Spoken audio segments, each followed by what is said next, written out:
Hi viewers, movie stocks பற்றி இந்த video நம்ம பார்க்க போகிறோம். தாய்க்கிழவி படத்தின் இயக்குனர் சிவகுமார் முருகேசன். அந்த படம் ரிலீஸ் ஆவதற்குள் சிவகார்த்திகேயன் நடிப்பில் சிவகார்த்திகேயனை வைத்து சேயோன் படத்தை இயக்கும் வாய்ப்பை பெற்றிருக்கிறார். சமீபத்தில் வெளியான படத்தின் கிளிம்ஸ் பெரிய வரவேற்பை பெற்றிருக்கிறது. சூழல் இப்படி இருக்க யார் இந்த சிவகுமார் முருகேசன் என பலரும் பேச ஆரம்பித்து விட்டார்கள். இந்நிலையில் அவரது சகோதரர் ஜெய் ஆனந்த் முருகேசனின் பதிவு கவனத்தை ஈர்த்திருக்கிறது. ராதிகா சரத்குமார் நடிப்பில் சிவகார்த்திகேயன் தயாரிக்கும் படம் தாய்க்கிழவி. படமானது 27ஆம் தேதி வெளியாக இருக்கிறது. இப்படத்தின் இயக்குனர் சிவகுமார் முருகேசன்.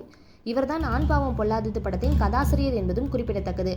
தாய்க்கிழவி படத்தின் டீசர், பாடல், ஸ்னீக் பீக் உள்ளிட்டவை பெரிய வரவேற்பை பெற்றிருக்கின்றன. நிச்சயம் இப்படம் கோலிவுட்டில் முக்கியமான படமாக இருக்கும் என்பது இப்போதே உறுதியாகிவிட்டது.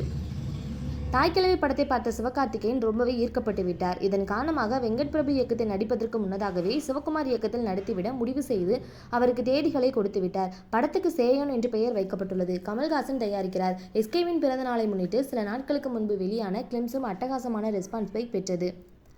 முதல் படம் ரிலீஸ் ஆவதற்குள்ளாகவே டாப் 10 ஹீரோக்களில் ஒருவரான சிவகார்த்திகேயன் படத்தை இயக்கும் வாய்ப்பை சிவகுமார் பெற்றது ஒட்டுமொத்த கோலிவுட்டுக்கும் ஆச்சரியத்தை ஏற்படுத்தியது. அதனையடுத்து யார் இந்த சிவகுமார் முருகேசன் என பலரும் தேடத் தொடங்கி சோசியல் மீடியா, யூடியூப் சேனல் எங்கும் அவர் பற்றிய பேச்சாகத்தான் இருக்கிறது. இந்நிலையில் அவரது சகோதரர் ஜெய் ஆனந்த் முருகேசனின் முகநூல் பதிவு கவனத்தை ஈர்த்திருக்கிறது. அவர் தனது முகநூல் பக்கத்தில் யார் இந்த சிவகுமார் முருகேசன், பல சேனல்களும் இதை பற்றி சற்று அதிகமாகவே ஆராய்ந்து வருகின்றன.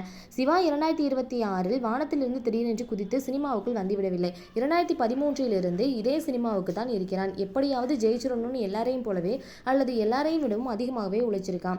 3 குறும்படங்கள் இயக்கி கிரவுட் கண்ட்ரோல் ஏடியாக, கிளாப் ஏடியாக, ஆர்ட் டிபார்ட்மெண்ட் ஏடியாக, ஸ்டோரி டிஸ்கஷன்ல திரைக்கதை எழுத்தாளராக, வசனகர்த்தாவாக, உதவி இயக்குனராக, துணை இயக்குனராக, இணை இயக்குனராக என எல்லா வேலையும் 13 வருடங்கள் பார்த்துவிட்டு தான் இன்று இயக்குனர் ஆகியிருக்கிறான். என்னை விடவும் அதிகம் தெரிந்தவர்கள் யாருமில்லை என்பதால் சற்றை பொறுத்திருங்கள், இன்னும் சில தினங்களில் நானே எழுதுகிறேன் என குறிப்பிட்டிருக்கிறார். அவரது இந்த பதிவை பார்த்த ரசிகர்கள், இத்தனை வருடங்கள் சினிமாவில் இருந்திருக்கிறாரா, அப்போ கண்டிப்பாக அதற்கேற்ற ஊதியமாக தான் இந்த வாய்ப்பு கிடைத்திருக்கிறது என கமெண்ட் செய்து வருகிறார்கள். சிவகுமார் முருகேசன் பற்றி இன்னும் பல விஷயங்களை ஜெய் ஆனந்தின் பதிவு வெளிச்சமாக்கும் என்பதை நாம் நம்பலாம். ஓகே ஃப்ரெண்ட்ஸ், இந்த வீடியோ உங்களுக்கு பிடிச்சிருந்துச்சு அப்படின்னா மறக்காமல் லைக் பண்ணி, ஷேர் பண்ணி, சப்ஸ்கிரைப் பண்ணிக்கோங்க. தொடர்ந்து வீடியோ வாட்ச் பண்ணுங்க. தேங்க்யூ.